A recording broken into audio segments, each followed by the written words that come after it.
projet d'accord pour parler intermalien Alger. Le document a été remis hier soir aux différentes parties.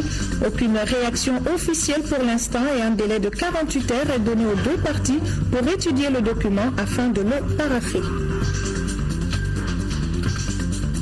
Dans ce 20h, nous allons également parler de cette action humanitaire de notre pays en faveur de la Sierra Leone et du Libéria. Le Mali a envoyé une grande quantité de vivres dans ces deux pays frappés par la maladie à virus Ebola. Le Mali s'est qualifié pour la finale de la Coupe d'Afrique des Nations de moins de 17 ans. Les cadets maliens ont battu ceux de la Guinée-Conakry 2-1. Merci de votre fidélité, Madame, Monsieur, bonsoir et bienvenue dans votre journal. Alors, une série d'audiences a eu lieu aujourd'hui, cet après-midi, donc à Koulouba. Le ministre de l'Agriculture et de l'Environnement du Tchad était porteur d'un message du président Idriss Déby Itno. Les dirigeants du parti UM-RDA, Fasso Djigui, étaient également de cette série d'audiences. Ils étaient venus faire le point des préparatifs relatifs au centenaire du président Modibo Keïta. Le chef de l'État a aussi reçu le PDG du groupe Africable Télévision, Ismaïla Sidibé. Le résumé de ces audiences avec Boubacar Sissoko au cours de ce journal. En images, le Premier ministre Modibo Keïta a rencontré cet après-midi dans la salle de réunion de la primature des centrales syndicales et les représentants du Conseil national des ordres professionnels. Le chef du gouvernement a expliqué le sens de la rencontre qui pour lui était une prise de contact avec les différents syndicats. Il a aussi évoqué l'importance des travailleurs dans la création et la redistribution des richesses. Modibo Keïta est revenu sur les 3 missions essentielles assignées au gouvernement, à savoir la sécurité des populations et celle de leurs biens, le développement économique, social et culturel et la quête d'un état de droit à travers une justice saine. Les représentants des syndicats et des ordres professionnels présents ont salué la démarche du Premier ministre et exprimé leur disponibilité à accompagner le gouvernement dans l'accomplissement de sa mission. Il faut rappeler que cette rencontre, comme les précédentes, s'inscrivait dans le cadre de la mobilisation citoyenne des forces vives autour des priorités du moment.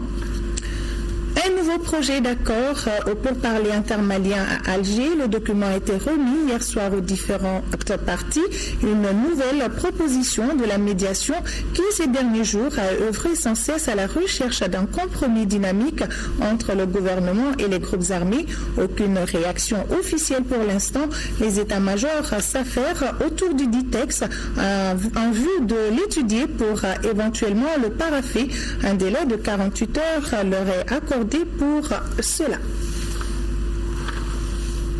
Nous continuons ce journal. Le président du conseil régional du cercle de Kidal vient d'initier à Gao une rencontre d'échange avec les communautés déplacées et réfugiées de la 8e région. Il veut s'imprégner de leurs conditions de vie et mettre en place un mécanisme de sortie de crise. Boubacar Bablé-Touré. Cette rencontre d'échange du président du conseil régional du cercle de Kidal avec les déplacés et réfugiés de la 8e région à Gao visait non seulement à s'enquérir des conditions de vie de ces populations, mais aussi les inviter à s'engager davantage pour la cohésion sociale et la paix au Mali. L'aboutissement de ces objectifs est une alternative pour retourner au Bercail.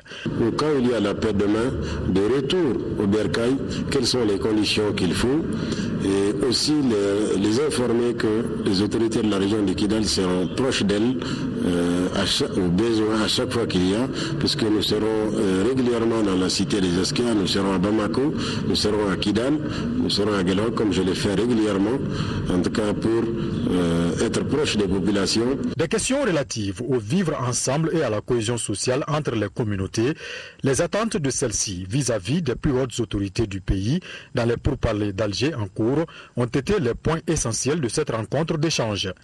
C'est aujourd'hui dire aux populations qu'elles doivent rester unies, les communautés entre elles. Ce qui se passe sur le terrain aujourd'hui ne les concerne pas, donc elles doivent rester ensemble, vivre ensemble comme d'antan pour une cohésion vraiment des esprits, parce que les communautés n'ont jamais, elles ont vécu ensemble pendant des millénaires, elles doivent rester ensemble. Ce qui se passe actuellement est passager et tout le monde doit le savoir et bientôt, Inch'Allah, nous allons retourner chez nous et dans un esprit sain et dans une convivialité que tout le monde souhaite. La rencontre a permis aux participants de faire des suggestions allant dans le sens d'un retour définitif de la paix. De la coordination des affaires humanitaires a procédé au lancement de son plan de réponse humanitaire au Mali en 2015. Estimé à plus de 200 milliards de francs CFA, ce montant est prévu pour environ 2 millions de personnes affectées par l'insécurité alimentaire. Mariam Sagara nous en dit plus. 278 milliards de francs CFA, c'est le montant de l'assistance humanitaire que les Nations Unies à travers OCHA veulent éjecter dans la stabilité sécuritaire et alimentaire au Mali. Plus de 2 millions de personnes sont concernées par ce programme 2014-2017. Le plan de réponse humanitaire au Mali pour 2015 cherche à mobiliser 377 millions de dollars, c'est-à-dire 200 millions de dollars de moins que l'appel de fonds lancé au début de 2014. Près de la moitié de l'appel de fonds pour 2015 vise à répondre aux besoins liés aux conséquences du conflit. Il reste beaucoup à faire en matière d'accès aux services sociaux de base et aux moyens de subsistance, comme nous l'attendons lors des témoignages de bénéficiaires au cours de cette cérémonie. Le gouvernement de la République du Mali a facilité le retour de plusieurs milliers de déplacés. Le processus politique en cours à Alger constitue un espoir pour le Mali et ses partenaires. Au nord du pays, l'insécurité alimentaire côtoie l'insécurité territoriale et affecte dangereusement la vie des populations, témoignent des victimes des crises précédentes. L'objectif de la stabilité est de lutter contre la faim et la famine qui risquent d'aggraver les conditions rudes dans les zones touchées par les crises. Les artisans de Tombouctou ont reçu la visite du ministre de la Culture, de l'Artisanat et du Tourisme. Le visiteur voulait à travers son séjour rassurer les touristes que Tombouctou reste et demeure une destination fiable. Yaya Tandina. L'artisanat est un des leviers de l'économie de Tombouctou. C'est fort de ce constat que Madame la ministre en charge de l'artisanat est venue encourager ces hommes affectés par les événements de 2012. Nous sommes déjà très heureux de constater qu'il y a un retour au travail et qu'il y a une lueur d'espoir que partagent les artisans ici à Tombouctou. Nous les revoyons travailler en harmonie ensemble, sous un même toit, la main dans la main. Et je pense qu'ils ont vraiment défié ces obscurantistes en leur prouvant qu'après eux, il y a toujours une vie. Madame la ministre a rassuré ainsi les artisans de l'engagement du gouvernement à travers son département à faire la promotion de cette industrie qui connaît aujourd'hui d'énormes difficultés. C'est le sens premier de ce voyage, de venir avec nos partenaires techniques et financiers pour démontrer qu'il y a toujours une vie et qu'à Bamako, nous allons toujours faire cet effort de venir déjà, nous, gouvernement, et avec nos amis partenaires, pour démontrer qu'il y a toujours ce chemin entre Tombouctou et Bamako déjà. Et alors, parlant de tourisme, bien entendu, nous n'avons pas encore le tourisme que nous souhaitons, mais c'est le lieu justement de mettre l'accent sur le tourisme interne. Nous sommes conscients que c'est une situation difficile pour les artisans parce qu'il y a très peu de tourisme actuellement. Donc nous espérons qu'on pourrait les appuyer dans un temps assez proche et qu'ils auraient bientôt des débouchés pour leurs produits. Nous sommes conscients qu'il y a encore pas mal de travail à faire, mais nous sommes là pour les appuyer. Auparavant, la délégation avait visité la bibliothèque Imam Ben Essayouti, entièrement rénovée par la MINUSMA. Je le disais dans les titres, belle action humanitaire de notre pays, des semences agricoles en direction de la Sierra Leone et du Libéria affectés par la maladie à virus Ebola. C'est l'initiative du gouvernement malien pour manifester son soutien et sa solidarité envers les pays affectés. Al-Dumatina a suivi le départ des camions.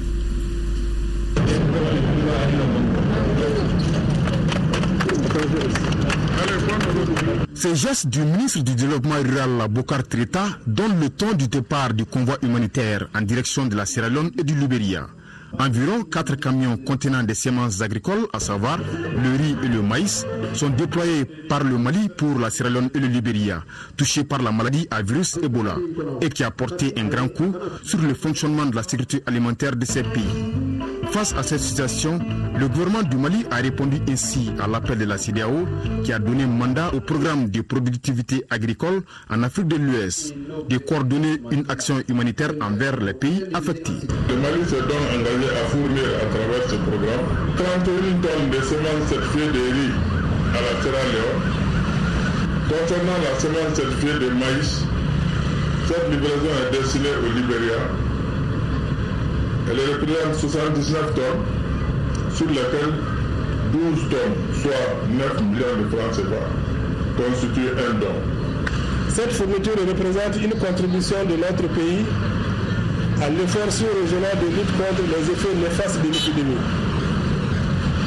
Cette action s'inscrit dans les activités essentielles du WAP, dont l'objectif est d'insérer une coopération régionale dans l'espace CEDEAO, conformément aux dispositions du pilier 4 du PDA relatives à la recherche, au développement et à la dissémination des technologies. Cette action marque la contribution du Mali à la lutte communautaire contre Ebola, mais aussi témoigne de sa compassion et de sa solidarité envers les pays frères touchés par la maladie. Le convoi arrive dans une semaine en Sierra Leone avant d'aller au Libéria. Parlons tout autre chose. Le district 909 de l'International Innerville tient son assemblée générale annuelle ici à Bamako.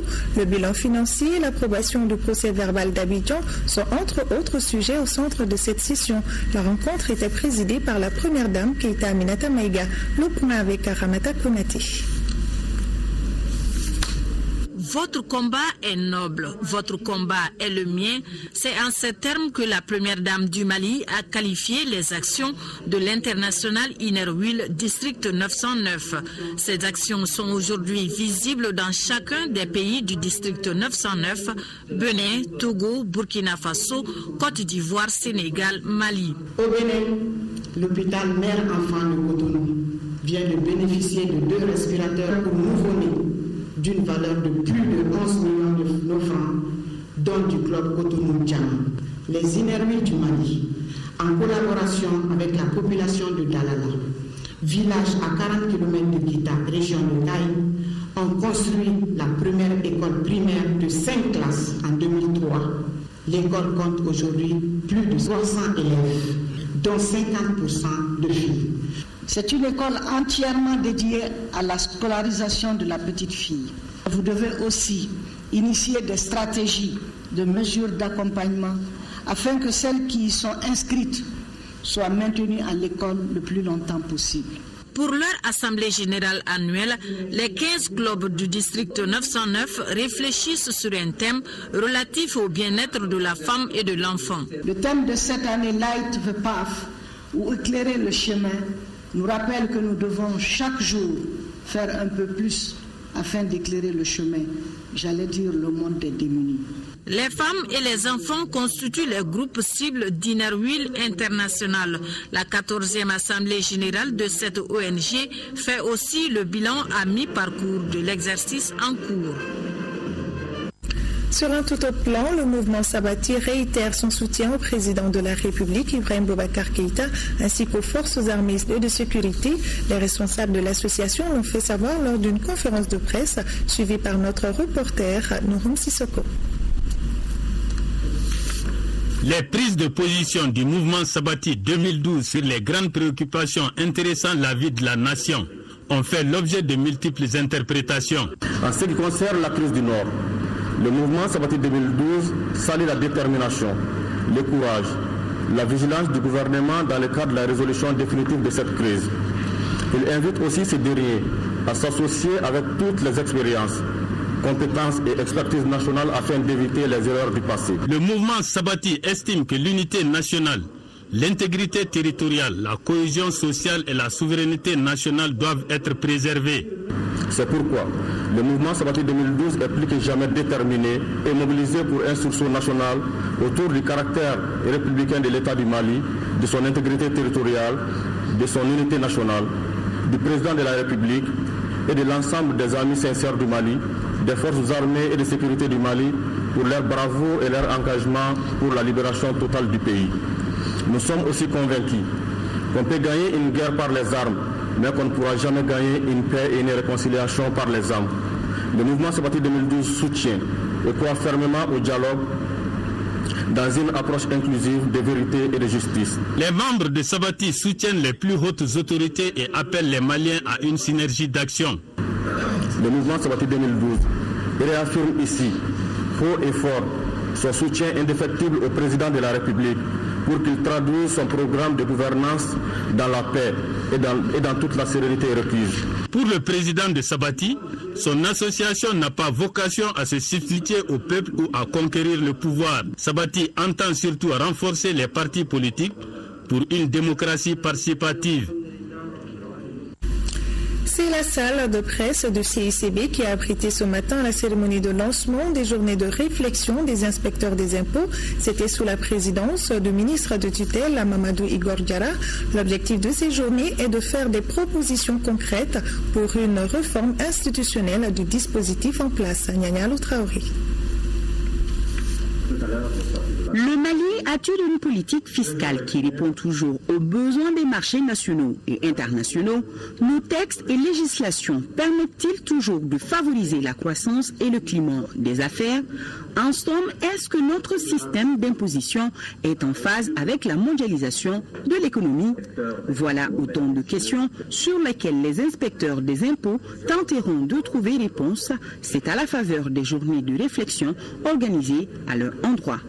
Les présentes journées de réflexion des inspecteurs des impôts devront apporter des réponses pertinentes aux insuffisances et lacunes qui seront identifiées afin d'améliorer la gouvernance et les performances de notre système fiscal. Il faut faire vite, et même très vite, car l'environnement socio-économique est en perpétuelle mutation. Ici, au Mali, une réforme institutionnelle s'impose pour dépoussiérer le dispositif déjà mis en place. Une manière de mettre le Mali au même diapason des pays à fort taux de croissance.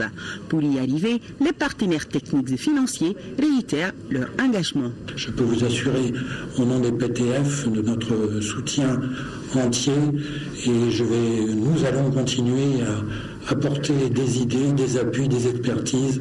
Donc n'hésitez pas à nous solliciter pour qu'on puisse collaborer à un accroissement des forces du Mali. Une chose est de lancer les défis, une autre est d'avoir la volonté de les relever. Pour le ministre de l'économie et des finances, en la matière, les bons élèves seront récompensés et les mauvais sanctionnés. Mamadou Igor Diarra reste toutefois lucide. Il en appelle au sens pratique des professionnels du domaine afin de remettre sur les rails le système. Le chemin donc reste encore long. Et je suis persuadé que, après plusieurs décennies, nous devons enfin trouver la meilleure voie qui permettrait à l'administration fiscale, mais qui permettrait tout court à notre pays de compter d'abord sur ses propres moyens. Et cela est fort possible lorsque nous regardons la richesse de nos entreprises, mais tout court aussi la richesse de nos opérateurs économiques, mais aussi la volonté, la ferme volonté du contribuable malien à contribuer à la dépense publique de notre pays. Durant 2 jours, les inspecteurs des impôts se pencheront sur les réformes institutionnelles, la gestion des ressources humaines, la communication et les relations avec les partenaires. Je le disais au début de cette édition, une série d'audiences a eu lieu cet après-midi à Koulouba. Le ministre de l'Agriculture et de l'Environnement du Tchad était porteur d'un message du président Idriss Déby Itno. Les dirigeants du parti UMRD à Fasso-Digui étaient également de cette série d'audiences. Ils étaient venus faire le point des préparatifs relatifs au centenaire du président Modibo Keïta. Le chef de l'État a aussi reçu le PDG du groupe Africable Télévision, Ismaïla Sidibé. Le résumé de ces audiences avec Boubacar Sissoko. Le président directeur général du groupe Africable Télévision était venu présenter son projet sur la télévision numérique terrestre TNT au président de la République, Ibrahim Boubacar Keïta. Nous avons entrepris depuis septembre beaucoup d'actions qui sont la construction d'un téléport à Bamako, la formation de 3000 jeunes maliens au métier de l'installation du numérique. Nous sommes venus nous présenter au président puisque nous sommes dans plusieurs pays africains, la solution TNT Sat Africa, qui est une solution unique qui a été développée par nous, nos partenaires et nous, pour apporter une solution, un plan B aux États africains dans la diffusion et le développement de la TNT.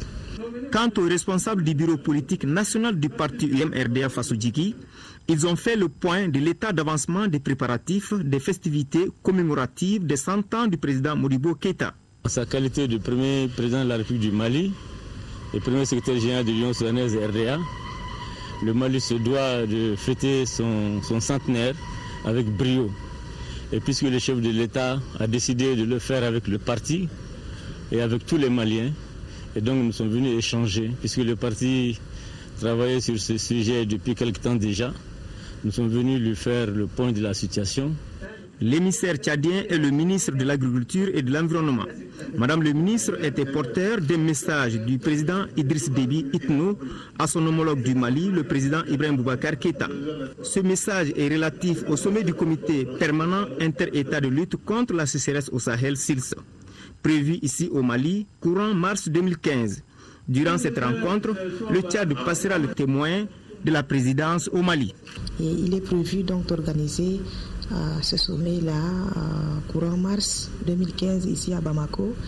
Et son Excellence, Monsieur le Président de la République du Tchad, Idriss Déby Itno, m'a chargé de venir transmettre à son homologue Président de la République du Mali le message concernant l'intérêt commun que les États du SILS ont et l'importance de commencer à se réfléchir pour identifier les priorités nationales afin d'en faire le débat au niveau du prochain sommet qui doit avoir lieu au mois de mars.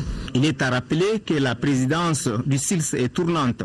Le SILS a été créé en 1973 suite aux sécheresses qui ont frappé le Sahel dans les années 70. Il regroupe de nos jours 13 États dont le Mali.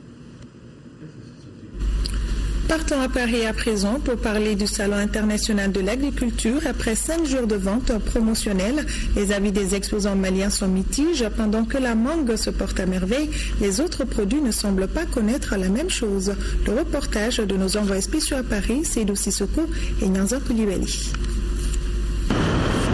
La mangue malienne, qui constitue à n'en pas douter l'une des fiertés du stand Mali, est en passe de rafler la mise cette année également, aussi bien en termes de points d'attraction qu'en vente promotionnelle.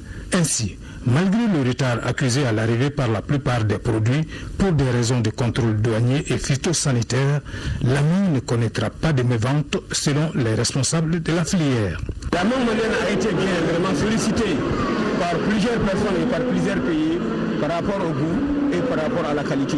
Par rapport au nombre de personnes et au nombre d'affluence qui est autour aujourd'hui de la filière mangue du Mali, c'est vraiment quelque chose que nous avons vraiment sollicité. L'affluence de cette année, vraiment par rapport à l'année passée, on ne peut pas compter. Tel ne semble pas être le cas des autres produits, notamment ceux issus de la transformation, tels que les jus et autres. Notre visite ici rentre dans le cadre de la promotion de l'anacarde.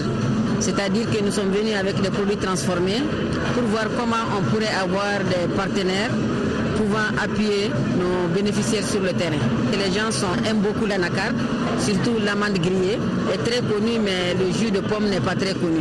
Moi, je présente de la confiture de mangue précisément pour cette année. Nous faisons la transformation d'autres fruits, mais comme l'année dernière on était sur la certification HACCP, nous n'avons même fait que de la mangue. Cependant, les uns et les autres gardent l'espoir qu'avant le 1er mars, jour de clôture du salon, les choses pourraient bien changer. Et c'est communiqué avant de continuer ce journal. Le gouvernement du Mali informe l'opinion publique nationale et internationale d'un incident tragique ayant causé des pertes en vies humaines et des blessés à la suite d'un affrontement entre les orpailleurs guinéens et maliens sur le site de Sanafara, village de la commune rurale de Nouga, cercle de Kangaba, dans la région de Koulikoro, le mercredi 25 février 2015. Le bilan provisoire de cet incident, selon les sources de la gendarmerie et de 3 morts et plusieurs blessés maliens. L'incident serait survenu à la suite d'une découverte de gisements d'or dans le village de Sananfara. Après l'envoi d'un dispositif des forces de sécurité, le gouvernement a dépêché une mission sur le terrain ce jour 26 février 2015, composée des ministres en charge des mines, Dr Boubou Sissé, de la sécurité intérieure et de la protection civile, le général Sada Samake, pour présenter aux familles des victimes les condoléances de la nation, souhaiter prompt rétablissement aux blessés et appeler les populations au calme et à la retenue. L'opinion sera informée de l'évolution de la situation. Aussi, à la demande du RDS, le PDS a reçu la délégation conduite par le professeur Younous Amédiko le lundi 16 février 2015 à 17h au siège du PDS à Amdalaï ACI 2000. À la suite d'échanges approfondis et francs, les deux parties ont reconnu la gravité de la crise dite du Nord. Ils ont convenu que toutes les forces politiques du pays doivent se donner la main pour relever tous les défis. Ainsi, ils ont réaffirmé également leur disponibilité à poursuivre les contacts en vue de conjuguer leurs efforts en rapport avec toute la classe politique dans la perspective d'actions communes visant à sortir le Mali de la situation difficile qu'il connaît. L'ONG Mission Sahel était sur le terrain dans le cercle de Djoila pour visiter les points d'eau potable réalisés dans ces villages. Envoyés spéciaux Boubacar Sissoko et Youssouf Diarra.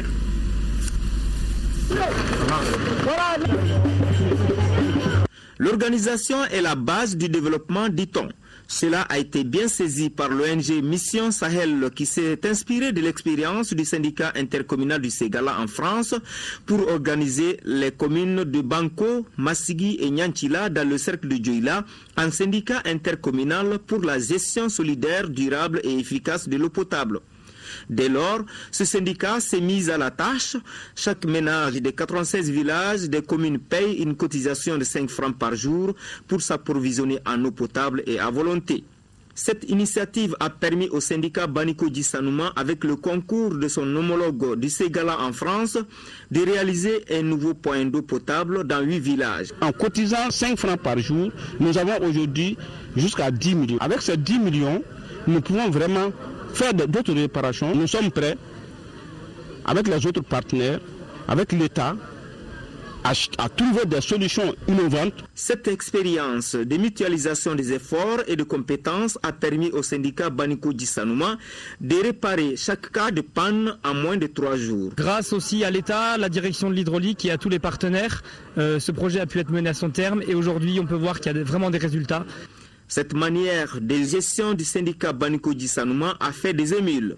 Déjà, la commune de Kemekafo, toujours dans le cercle de Djoila, a manifesté son intention d'adhérer au syndicat Baniko Djissanouma. Les collectivités, en s'unissant pour prendre à bras le corps un problème commun, à savoir l'eau, alors là, c'est un gain de temps et de moyens. Donc nous encourageons vivement Mission Sahel à continuer dans cette voie-là. La cérémonie était l'occasion pour le syndicat Baniko Djissanouma de faire son assemblée générale pour échanger sur les difficultés et proposer des solutions afin que la consommation de l'eau potable soit pérenne pour l'amélioration des conditions de santé des populations. Amnesty International présente son rapport 2013-2014 sur la situation des droits humains dans le monde. Le rapport met en lumière les violences commises par des États et des groupes armés dans le monde et demande la protection des populations civiles par les gouvernements. Le point avec Adama Koulibaly. L'Organisation de protection des droits humains présente les années 2013-2014 comme des années où le sang humain a beaucoup coulé. Les années où des millions de civils ont été pris dans des conflits en proie à des violences perpétrées soit par des États ou par des groupes armés. Des violences qui ont fait des milliers de victimes, des morts, des blessés ou mettant des millions de personnes dans la souffrance. Pour les responsables de Amnesty, les organisations de gestion politique du monde doivent veiller sur la protection des populations civiles. 2014 s'est révélé catastrophique pour des millions de personnes. La réponse de la communauté internationale aux conflits et aux violations commises par les États et les groupes armés est scandaleuse et inopérante. face à l'intensification des attaques barbares et la répression subie par les populations, la communauté internationale s'est montrée absente. Le secrétaire exécutif de Amnesty Mali, au cours de son exposé, a souligné que Amnesty International, pour fournir ses rapports, a enquêté dans 160 pays à travers le monde. Un exposé sur les droits humains en Afrique, les crises et les conflits, la liberté d'expression et de réunion, la justice et l'obligation de rendre compte, le droit de veto au Conseil de sécurité et le commerce des armes par les puissances. Une cérémonie de remise de distinction honorifique s'est tenue à la Cour suprême de Bamako. Au total, 10 agents de la plus haute juridiction viennent de recevoir leur distinction pour service rendu à la nation. Inaba nous en parle. Au cours de cette cérémonie de décoration, ce sont 10 agents de la Cour suprême qui sont honorés au titre de l'année 2014 avec l'attribution de ces médailles. Il s'agit de 5 décorés pour le grade de chevalier de l'Ordre national du Mali et 5 pour la médaille du mérite national avec effigie abeille. Ces distinctions honorifiques sont destinées à récompenser ces récipiendaires à l'issue d'une longue et riche carrière au service de l'État malien. Les heureux récipiendaires du contingent de l'année 2014 ont fait preuve de courage, d'abnégation au travail, partout où ils ont servi. Leur capacité d'écoute, leur droiture, leur esprit pragmatique, leur disponibilité ont été à maints endroits soulignés. Nous dédions ces distinctions honorifiques à tous ceux qui, de près ou de loin, nous ont témoigné leur attachement, particulièrement au président de notre institution, juge de notre mérite. Cette décoration témoigne l'attachement des plus hautes autorités à la justice en général et à la Cour suprême en particulier. Journée culturelle Dogon 2015 à Koro, des actions de soins et de prévention sanitaire sont au cœur de la rencontre. Aussi, la paix était au centre des débats à travers une conférence sur le thème rôle et place des jeunes dans la préservation de la paix. Nos envoyés spéciaux sont Abbas Bass, Mamadou Sidibé et Cheikh Oumar Sangari. Le ton de la célébration des journées culturelles Dogon a été donné par les jeunes de la grande famille des Dogon du Mali. Cela à travers une conférence débat sur le thème rôle et place des jeunes dans la préservation de la paix et dans la lutte contre l'extrémisme violent. Presque partout dans le monde, nous assistons à des scènes d'extrémisme et les jeunes sont davantage engagés. Donc nous jeunes, nous sommes aujourd'hui engagés, comme vous avez vu dans la salle, prêts à lutter, à nous donner des idées et échanger pour que la paix soit maintenue et que l'extrémisme soit banni à jamais. Ces journées culturelles Dogon sont génératrices de revenus pour les populations locales, à l'image de la foire organisée pour la circonstance. Sous les stands, la médecine traditionnelle et l'artisanat Dogon constituent une grande attraction. La commission d'organisation et les autorités locales conjuguent leurs efforts pour la sécurité dans tous ses aspects. Ici, la santé est une priorité à travers les dispositifs de prévention contre la maladie à virus Ebola, des dons de médicaments, des consultations ophtalmologiques et autres dispositions particulières. On a mis en place une équipe de couverture sanitaire donc, qui va s'occuper de tous les cas de maladies qui sera signalés de part et d'autre. Donc une ambulance se déplacera pour aller chercher ces malades-là. La grande cérémonie d'ouverture des journées culturelles Dogon 2015 est prévue au stade municipal de Koro.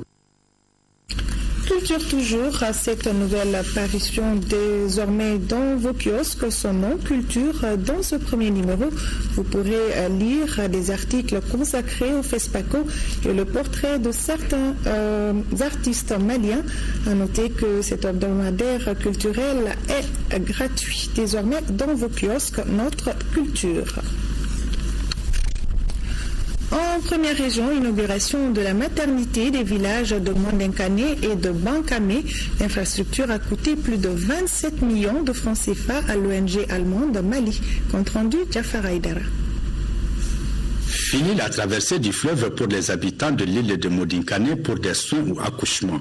Cela grâce à un ressortissant du village et l'ONG allemande Mali-Ilf qui ont investi plus de 27 millions de francs CFA pour la construction d'une maternité au bonheur des populations des deux îles Bankane et Modinkane qui vivent en harmonie depuis des siècles.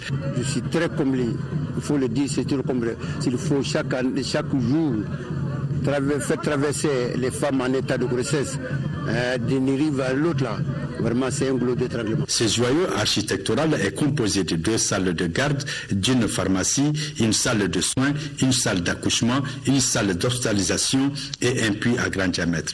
Cette maternité avec logement pour le personnel de santé est notre 3e réalisation sur notre île. Avec 6 salles de classe, un centre de santé, nous avons aussi contribué au développement de Modinkane. Cette maternité réduira sans nul doute la mortalité des enfants de moins de 5 ans, améliorer la santé maternelle d'ici 2025. Modinkane et Bankane, à travers ce centre de santé, seront dans la dynamique de compétitivité avec les supports appropriés pour réussir la santé pour tous qui n'a pas de frontières. La présentation de 2 ouvrages sur l'eau et les moyens de la traiter a été l'un des moments forts de la rencontre de Bamako des premières assises 2015 de l'Association africaine de l'eau. Les auteurs mettent le doigt sur l'un des problèmes de santé publique de notre siècle, l'eau. Nyanya Lou Traoré, reportage. L'année 2015 va être une année assez chargée pour l'Association africaine de l'eau. On a débouché au cours de l'année 2014 sur beaucoup de négociations avec des partenaires pour obtenir des financements pour développer nos programmes de renforcement des capacités des sociétés. Et l'année 2015 va être une année de mise en œuvre de ces programmes-là. Et le Conseil scientifique et technique a travaillé pendant 2 jours pour justement essayer de bien cadrer un peu les activités au niveau des groupes de travail pour que nous puissions développer ces différents programmes dans les meilleures conditions. Partout en Afrique, il y a un problème d'accès à l'eau potable. Qu'est-ce que les patrons, les directeurs envisagent en la matière pour diminuer cette pénurie? Écoutez, le problème de l'eau en Afrique, c'est pas qu'il n'y ait pas d'eau en Afrique. Il y a presque 5400 milliards de mètres cubes d'eau en circulation sur le continent africain et simplement 4% de cette quantité d'eau est utilisée pour faire l'énergie électrique, pour l'agriculture et pour la consommation humaine. Il y a une mauvaise gestion? Non, il y a simplement une mauvaise répartition de cette eau-là. Il y a des zones qui sont très chargées en eau, il y a des zones qui sont beaucoup moins chargées en eau. Mais l'objectif en fait de l'Association africaine de l'eau, c'est de renforcer les capacités des sociétés d'eau afin qu'elles puissent opérer dans les meilleures conditions et que le peu d'eau que certaines sociétés ont sur leur territoire puisse être utilisé à bon escient. Et à partir de là, on peut quand même donner de l'eau à tout le monde. Un entretien de Nyanya Lou Traoré. Parlons théâtre à présent. Et la pièce théâtrale Inch'Allah était sur scène à l'Institut français de Bamako. Inch'Allah nous fait pénétrer au sein d'une famille naïve et paisible, tout à coup troublée et dominée par la seule présence d'un imam hypocrite et faux. L'histoire reflète bien le quotidien de bon nombre de Maliens. Cette pièce théâtrale est mise en scène par Alioune Ifrandiaï avec la participation de Tchi Traoré et Tchablin Traoré. Les temps forts avec Mohamed Ould-Mamouni. Inch'Allah, cette pièce met en scène un faux marabout et un escroc à la fois.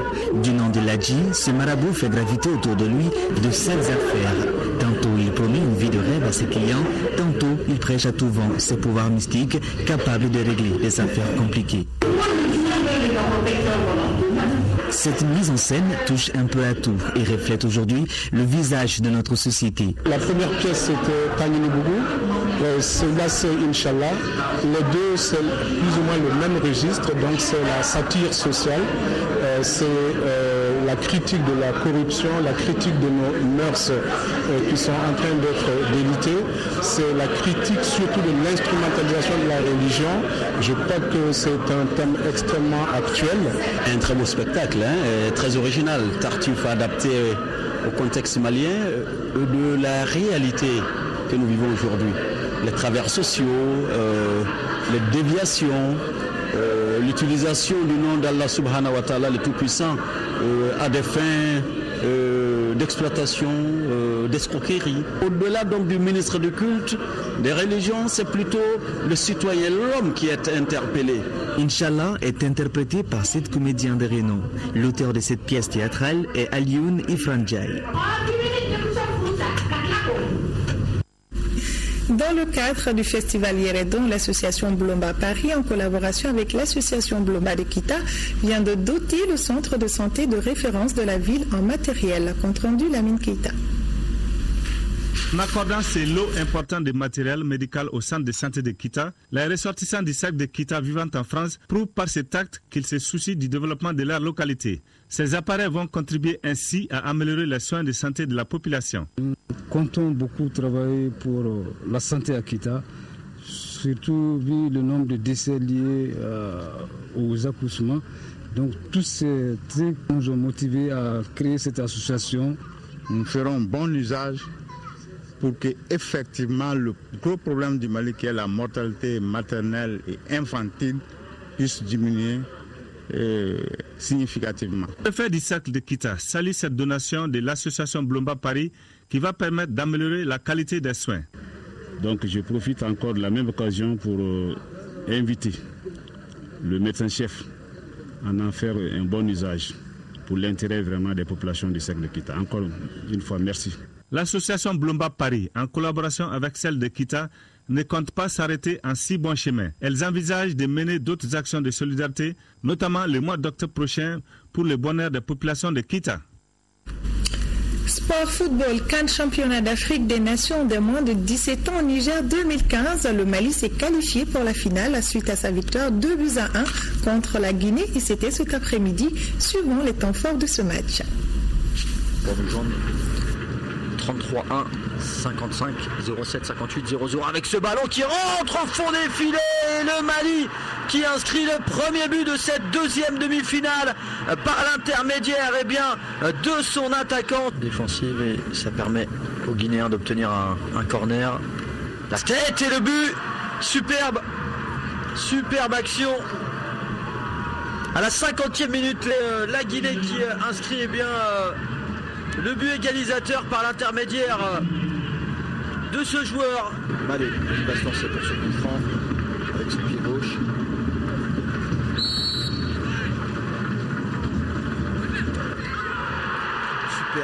Superbe but. Magnifique. Rien à dire. Exploit extraordinaire ici au stade Sénou Kétié où nous sommes pour vous commenter cette compétition. Un but délibérateur, un but qui vient montrer que le Mali est également présent. Coup franc parfait. Et c'est la fin de cette rencontre. C'est le Mali qui rejoindra l'Afrique du Sud. Superbe match de la part des Aiglons maliens qui obtiennent une victoire face à la Guinée qui était revenue en début de deuxième période grâce à un but inscrit in extremis en tout début de deuxième période. À présent, je vous propose de suivre quelques réactions recueillies juste après le match par nos envoyés spéciaux Aruna Diarra et Cheikh Amadou Bari. La chaleur, avec beaucoup de difficultés, tu marques un but, on égalise, ça c'est dur. Encore, il faut marquer le deuxième but, il peut égaliser. Le jeu vraiment été un peu équilibré.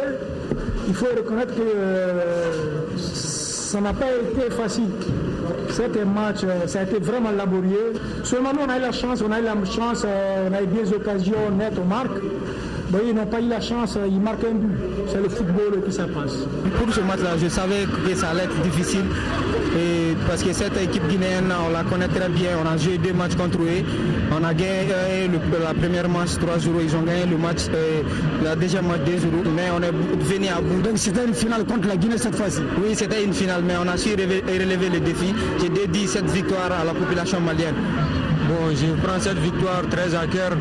Je n'arrive toujours pas à exprimer mes sentiments. Comme je vous l'ai si bien dit lors du précédent interview, donc j'ai dit si on arrive à produire notre football, on pouvait battre cette équipe guinéenne et c'est chose faite. Et ce qui est sûr, on a déjà oublié cette victoire, donc place à la finale maintenant.